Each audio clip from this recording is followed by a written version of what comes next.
So the Modern Warfare 3 beta is finally here. It has been here over the weekend, and it obviously was here last weekend too. Now, I didn't get a chance to play the previous weekend because I was at PAX down in Melbourne with a few other YouTuber friends. I had a very good time there, but unfortunately it meant I couldn't play the Modern Warfare 3 beta. So now that I've had a fair amount of time over the most recent weekend, I did want to give my thoughts on the game because there is definitely a lot of thoughts that I have towards Modern Warfare 3. If you guys are interested, be sure to subscribe for more Modern Warfare 3 content and just first-person shooter content in general. And if you are interested in just broader gaming, be sure to check out the new gaming channel, Sammy Boy Gaming, where I will be doing a setup tour once we hit 1k subscribers. With that being said though, let's get stuck into all of my thoughts on the Modern Warfare 3 beta. Now, I want to go through it in essentially like a list of pros and cons. I do often forget to give the pros for COD each year because realistically the pros are just the recycled pros from the last year. But if I don't give the pros, it will just be a purely negative video. So I'm going to kind of reiterate a lot of the stuff that is generally just always good with COD. It kind of goes without saying, but it also does need to be said because otherwise, like I said, it's just going to be a negative video. So the first thing that I'm very happy with in this game is the movement. If you guys played Modern Warfare 2, the movement in that game was super clunky. It was very like stuck in the mud, and it just did not gel well at all with the way that Call of Duty is meant to be. It's meant to be a sort of fast-paced arcade shooter, and for that it needs to have good movement, and unfortunately it just didn't have it in Modern Warfare 2. Now, I can't say the same for Modern Warfare 3 because I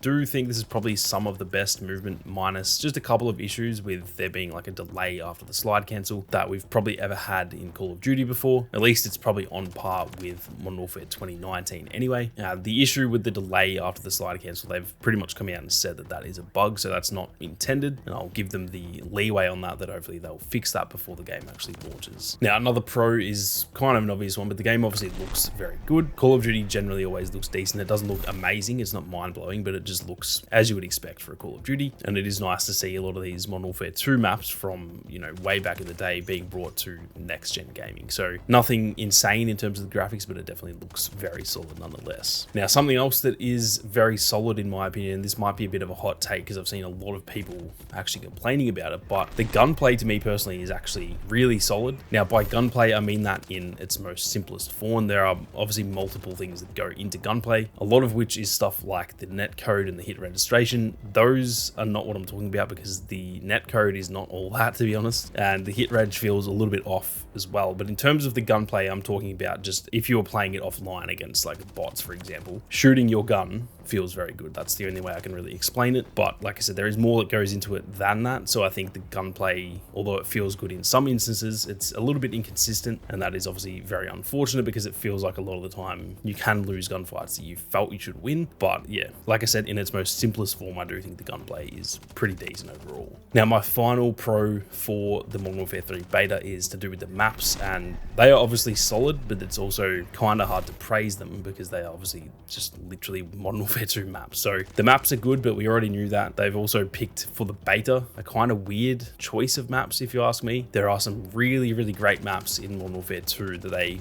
should have put in the beta to kind of show us the best of what we can expect. Maybe, you know, anyone who hasn't played the original, they're not going to know what those maps play like. So it's kind of weird the ones they put in here. They were probably, in my opinion, some of the worst Modern Warfare 2 maps. But with that being said, they're all still better than, like, the worst Modern Warfare 2 map is better than any of the recent Call of Duty maps. So that is one thing that I've definitely got to praise them on. But again, I can't praise them too much because they are also just recycling content at this point. Now, moving on to the cons, and this is definitely where this video may, I guess, stray towards the negative. The first and pretty much the main issue for me is skill-based matchmaking. I have talked about this so much on the channel at this point. I'm going to try and keep this as short as I can. Skill-based matchmaking is the single worst thing to ever happen to Call of Duty, and it will always be. There's nothing they can do that will ever be worse than this. For so many people out there, pretty much for anyone who is even remotely not a bot, this has ruined the game. Yes, I understand for the casual player, which in fairness is 95% of the player base, skill-based matchmaking is probably like the fairest way to go about it. And even for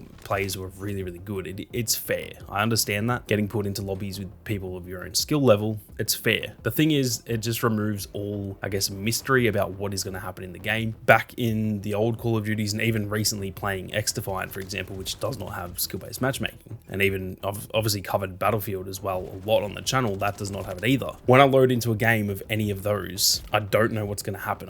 I might have the best game I've ever played. I also may get completely shat on, or I may just go 20 and 20. I don't know what's going to happen. And it feels like it is up to me to essentially decide what happens in that game, at least for me, obviously not for the whole team, but it feels as though I'm in charge of how well I play. If I play poorly, it generally feels like it's because either A, I've not had a good game, or B, the other team is simply better than me, and that's okay. Whereas in Call of Duty recently, with the skill-based matchmaking, especially with just how much they've turned it up in the last few years, it does not feel as though I am in any control of how well I do. I essentially get put into a game and it almost feels as though it is simulating the outcome and I'm just part of the simulation. It literally feels as though you get put into a game and they are trying their absolute hardest to make you get a 1 KD. And obviously you'll vary from game to game. You'll have one game that's decent. You'll then play another 3 in a row where you go pretty much even. You'll then have one game where you play really poorly. It's not like every game is absolutely identical, but they definitely do their best to rein it in. And essentially all they're trying to do is, if they had it their way, every single player that ever plays COD would have an exact 1.0 KD, because that would mean that it's fair for everyone. Yes, no one is dominating, but also no one's getting shat on. Everyone's having an equal amount of fun, and therefore the retention for the game is really good. So like I said, I'm going to try and keep it short because I could just go on about skill-based matchmaking forever. It is literally toxic to this game in my opinion. It has completely sucked all of the fun out of Call of Duty, unfortunately, over the last, I don't know, 5 to 10 years now, and it is no different in this game. So I'm just going to leave it there because, like I said, I could go on for hours about skill-based matchmaking. Now, something else that I really do not enjoy, and this kind of relates to the time to kill, but it's not all to do with that. There seems to be some sort of like stagger when you get shot, and it almost feels like it slows you down a heap. It also like shakes the screen a bit, a little bit too much. It feels like essentially once you start getting shot at, you are pretty much dead, and it results in the game feeling like whoever shoots first wins every time. Now, obviously not every single time, that's not the case. There's been plenty of times someone shoots at me and then they miss a shot and I can still turn on them. But for the most part, whoever shoots the enemy the first time, they win that gunfight 99 times out of 100. And going back to, I don't know, Black Ops 1, for example, that had a slightly longer time to kill, it didn't feel like that. It felt like I could get shot at, and if I'm actually within range of cover and I have the time to react, I can,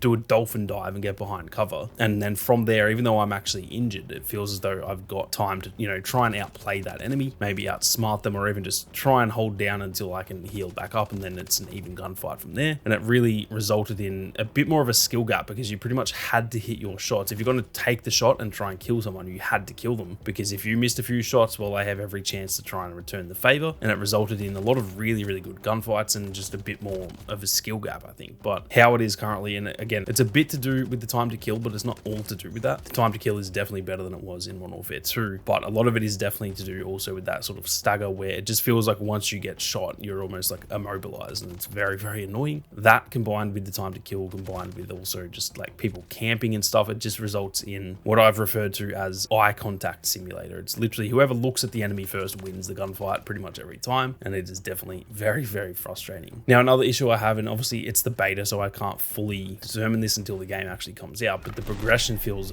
way too slow. Once again, you've got to unlock like certain weapons to unlock an attachment for a different gun. It does not make any sense. Let me pick a weapon, let me use that weapon, and when I use that weapon, let me unlock attachments for that gun. It's as simple as that. But no, they've got to go and, you've got to use the MP5 to unlock a silencer for a shotgun. Like, it's just none of it makes sense to me personally. I know they're trying to get everyone to use all the guns, and that's, fair enough, but that's not how people want to play the game. Let them play how they want. If I don't want to use this shit marksman rifle that you've put in the game, I don't have to do that. But unfortunately now I do, because I need the attachments for the guns I actually do want to use. Now, my main con, or not so much my main con, but the last con I've got here is to do with the maps. And even though I just said before that they're really good, unfortunately, even though they were really, really good in Modern Warfare 2, they don't play the way that they used to, and that is mostly just because of how COD has changed in recent titles. So even though the maps are really good, they don't play as good as they used to, and it feels like they are going to kind of ruin a lot of these maps and make them feel like they're not as good as they used to be, simply because the game obviously plays very differently, different time to kill. There's a bunch of different weapons and attachments. The gunplay is completely different. It just feels as though the game doesn't play as well on the maps as it kind of should. So that is not something that they can really fix, in my opinion.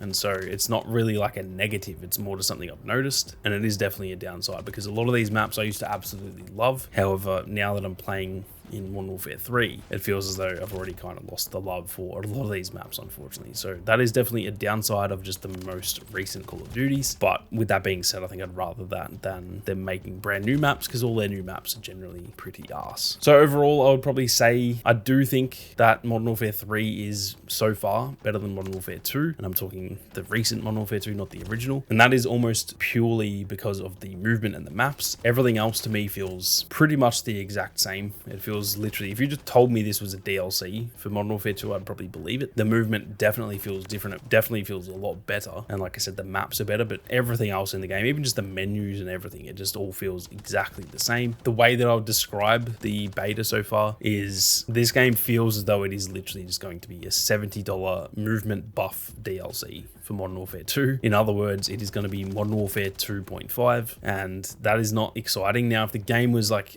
$30, that's great, but unfortunately it's not. It's a full price Call of Duty, and I do need to have a rant about that. That's going to be the next video on the channel, because I think that actually leads to a much bigger issue in the Call of Duty community. So keep your eyes peeled for that. I've got a rant coming about essentially this being a DLC for the last game, but that really is the best way that I can describe it. It does improve on the last game, in my opinion. I definitely would say I already like this better than Modern Warfare 2, but yeah, that's also not saying much, because that game was not all that, in my opinion, at least compared to, you know, the prime Call of Duty games. The recent Call of Duties, they're not bad, they're not terrible games, but they are just not as good as they should be for how long this franchise has been around, and that is essentially the definition for this game as well. It just feels like it is exactly the same as all of the previous ones. But that is going to do it for my overall thoughts on the Modern Warfare 3 beta. Like I said, the next video will also be another Modern Warfare 3 video ranting about the fact that it is pretty much a DLC, so keep your eyes peeled for that. And like I said, if you are interested in just broader gaming, we're going to be covering a lot of Spider-Man 2 coming up this week. If you are interested in that, be sure to go and check out the new gaming channel. And like I said, we will be doing a setup tour at 1K subscribers. But with that being said, thank you all very much for watching. You guys have a great day, and I'll see you all out there on the battlefield.